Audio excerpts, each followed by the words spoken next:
రాష్ట్ర ప్రభుత్వం ప్రతిష్టాత్మకంగా నిర్వహిస్తున్న అన్నా క్యాంటీన్ ద్వారా పేదలకు కేవలం ₹5కే నాణ్యమైన పౌష్టికాహారం అందిస్తున్నామని కాకినాడ నగరపాలక సంస్థ ఇన్ఛార్జ్ కమిషనర్ ఎన్వివి సత్యనారాయణ తెలిపారు. శుక్రవారం ఆయన కాకినాడ జగన్నాథపురం అన్నమఘాటి సెంటర్ వద్ద గల అన్నా క్యాంటీన్ను సందర్శించి ఏర్పాట్లు, సౌకర్యాలను పరిశీలించారు. ఈ సందర్భంగా నేరుగా ప్రజలతో మాట్లాడి క్యాంటీన్ సేవలపై అభిప్రాయాలు తెలుసుకున్నారు. సిబ్బంది పనితీరును కూడా ఆయన పరిశీలించి సూచనలు చేశారు. అన్నా క్యాంటీన్లో అన్ని సౌకర్యాలు సక్రమంగా ఉన్నాయని, అందుతున్న సేవల పట్ల సంతృప్తి వ్యక్తం చేశారు. అన్నా క్యాంటీన్లో అన్ని సౌకర్యాలు సక్రమంగా ఉన్నాయని, అందుతున్న సేవల పట్ల సంతృప్తి వ్యక్తం చేస్తున్నామని ప్రజలు ఇన్ఛార్జ్ కమిషనర్కు తెలిపారు. మీడియాతో మాట్లాడిన ఆయన అన్నా క్యాంటీన్ సేవలపై ప్రజల్లో మంచి స్పందన ఉందని, భవిష్యత్తులో అవసరమైతే మరిన్ని సౌకర్యాలు కల్పించేందుకు ప్రజల నుంచి నిరంతరం ఫీడ్బ్యాక్ తీసుకుంటామని అన్నారు. ఈ కార్యక్రమంలో హెల్త్ ఆఫీసర్ డాక్టర్ పృథ్వీచరణ్, సచివాలయ సిబ్బంది తదితరులు పాల్గొన్నారు. హైజీనిక్ ఫుడ్ ఉందో లేదా అనేది చూసాము.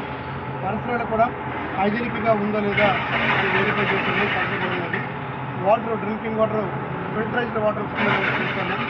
ఫిల్టరైజ్డ్ వాటర్ కూడా సక్రమంగా వస్తుంది. అదే ముఖ్యంగా మన ఏదైతే సిబ్బంది ఉన్నారో వచ్చిన వారితో మర్యాదపూర్వకంగా మాట్లాడుతున్నా లేదా మర్యాదపూర్వకంగా వడ్డిస్తుంది లేదని కూడా చూస్తే మన అందరికీ కూడా మన పక్కన బాగుందా ఉందండి, బాగుందా బాగుందండి. రోజు వస్తున్నారండి మీరు అంటే మీరు బయట లోన్ రావచ్చు కదా, లోన్ తినచ్చు కదా. ఇట్లా కాలేస్తుంది ఎందుకంటే అక్కడ బాగున్నాయి కదా, బాగున్నాయి కదా. అక్కడ మేము అడగడం జరిగింది. అంటే ప్రత్యేకంగా మనం అడిగేది ఏంటంటే అన్న క్యాంటీన్లో హైజీనిక్గా మెయింటైన్ చేస్తున్నారు లేదా, క్వాలిటీగా ఉంటుందో లేదా, క్వాంటిటీగా ఇస్తుందో లేదా మనం పరిశీలించాము. ఇక్కడ అన్న క్యాంటీన్లో మనం సక్రమంగా పంపిణీ చేస్తున్నారని తెలియజేస్తున్నాం.